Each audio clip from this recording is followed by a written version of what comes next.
Selon les traditions, l'énergie qui est en toute chose, qui compose toute chose, y compris le corps humain, est appelée de nombreux noms différents. Ki, chi, prana, vent, souffle vital, énergie vitale, lung. Et de nombreuses personnes, y compris en Occident, en admettent l'existence.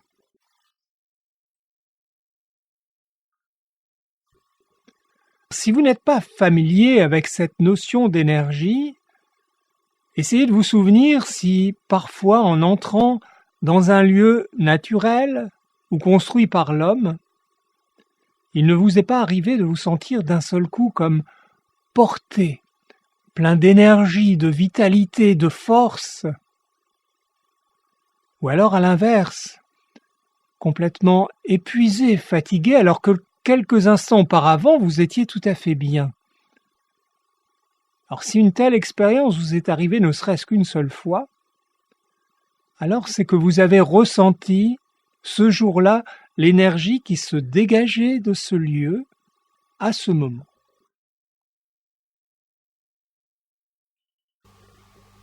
La science, de son côté, nous a depuis longtemps démontré que l'objet qui paraît le plus inerte est composé d'atomes, c'est-à-dire d'électrons qui tournent en permanence autour d'un noyau. Et que donc dans une pierre, comme dans le plus banal des objets en plastique ou en plomb, il y a de l'énergie en mouvement. Cependant, l'énergie dont nous parlons ici, ki, chi, prana, est encore plus subtile que l'énergie des atomes. Et bien que connue depuis la nuit des temps par de très nombreux hommes, la science, dans son cas, n'a pas encore démontré son existence. Mais cela viendra un jour lorsque les instruments de mesure seront encore plus perfectionnés qu'aujourd'hui.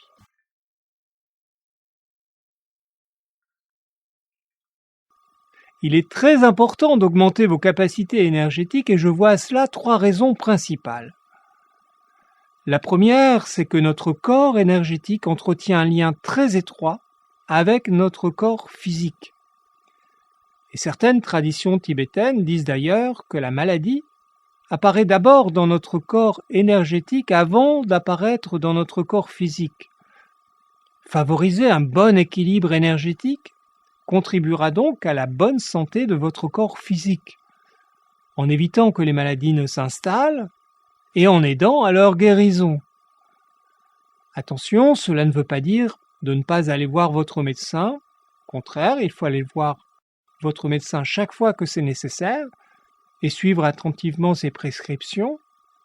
Simplement, le fait d'avoir un meilleur équilibre énergétique, de renforcer votre force vitale, sera une aide extrêmement bienvenue. Ensuite, augmenter votre énergie va augmenter votre capacité d'ouverture. Cela va en quelque sorte nettoyer votre terrain émotionnel et cela va donc favoriser l'éveil de vos qualités merveilleuses. Enfin, si votre énergie vitale est plus forte, cela rejaillit naturellement autour de vous. C'est un peu comme si vous émettiez de la chaleur, sauf qu'ici, vous émettez de l'énergie vitale et les autres en bénéficient, ils reçoivent, cela leur donne plus de vitalité.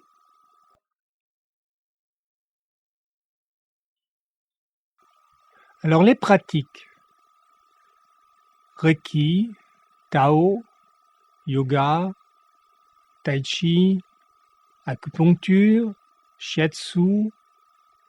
Il existe de très nombreuses écoles, de très nombreuses approches de travail sur l'énergie. Une des pratiques les plus simples est de vous connecter à la terre. Par exemple, en marchant pieds nus dans l'herbe et en vous connectant mentalement avec le noyau de la terre et par lui à l'univers, et en accueillant, en recevant par vos pieds et vos jambes toute cette énergie.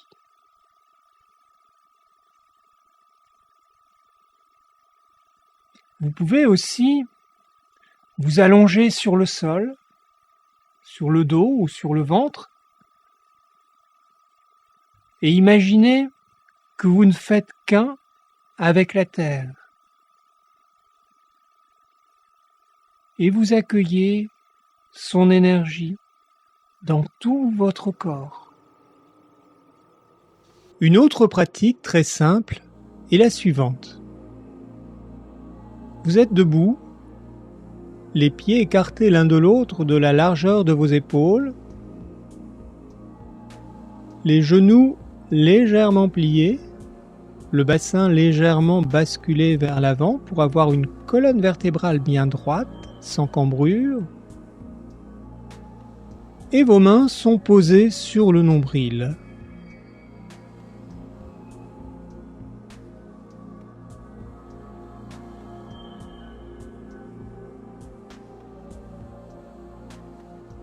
Maintenant, frottez-vous vigoureusement les mains devant le nombril, puis élevez-les lentement au-dessus de votre tête, paume tournée vers le ciel.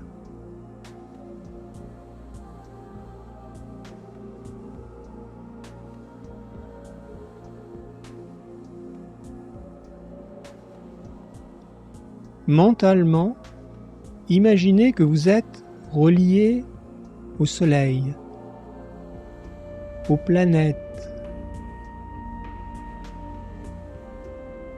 aux étoiles, aux galaxies les plus proches comme aux plus lointaines.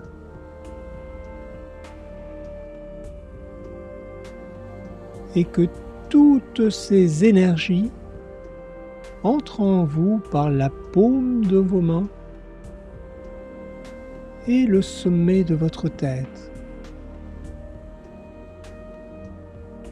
Restez ainsi le temps que vous le pouvez en respirant calmement.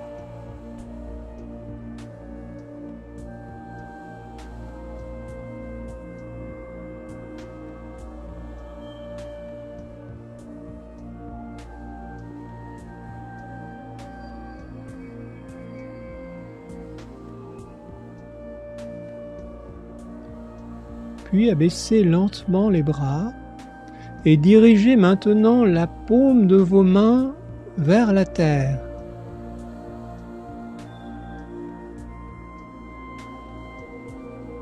Vous imaginez alors que l'énergie de la terre entre en vous par la paume de vos mains et la plante de vos pieds.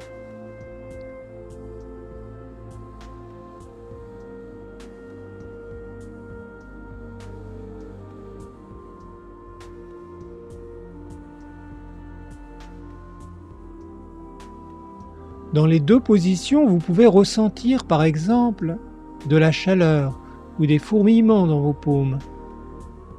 Dans certains cas, cela peut aller jusqu'à des vibrations dans tout le corps.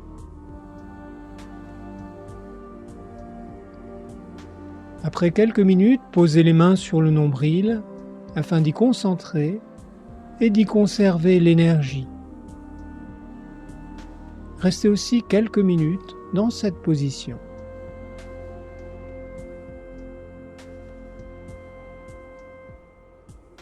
Si vous effectuez très régulièrement de telles pratiques, vos capacités à recevoir l'énergie augmenteront progressivement.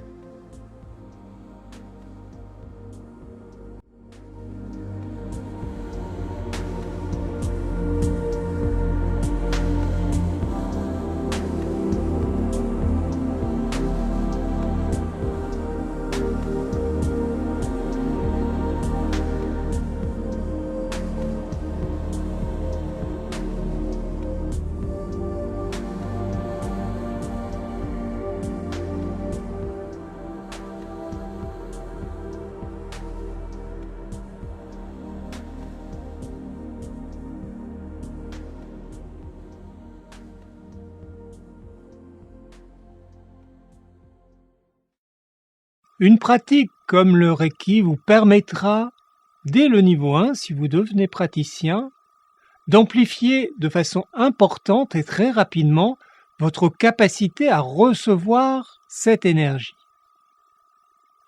Le Reiki est une pratique d'origine japonaise dont l'objectif est d'apprendre à transmettre l'énergie, le ki ici en l'occurrence, à d'autres et aussi à soi-même. Et pour transmettre cette énergie sans fatigue, il est important d'apprendre à recevoir en abondance cette énergie et c'est, à mon sens, l'objectif principal des formations de Reiki. C'est une pratique très puissante et en même temps d'un abord très simple, accessible à toute personne de bonne volonté.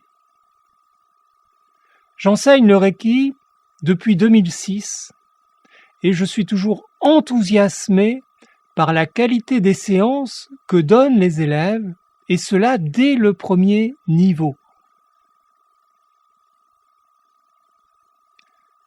Le Reiki entre vraiment bien dans le cadre qui nous intéresse ici, c'est-à-dire de transmettre à d'autres un beau rayonnement.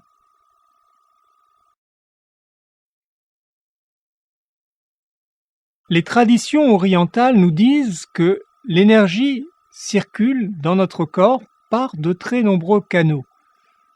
Et le principal canal, c'est le canal central qui démarre au périnée, monte au milieu du corps en ligne droite jusqu'au sommet de la tête. Et sur le parcours de ce canal, il y a différents centres énergétiques très importants. Et en sanskrit, ces centres énergétiques s'appellent des chakras. Plus les chakras sont ouverts, rayonnants, plus l'énergie circule et plus vos qualités se déploient naturellement. Dans les prochaines vidéos, je vous invite à faire une pratique, vous verrez, très simple, d'ouverture des centres énergétiques, des chakras.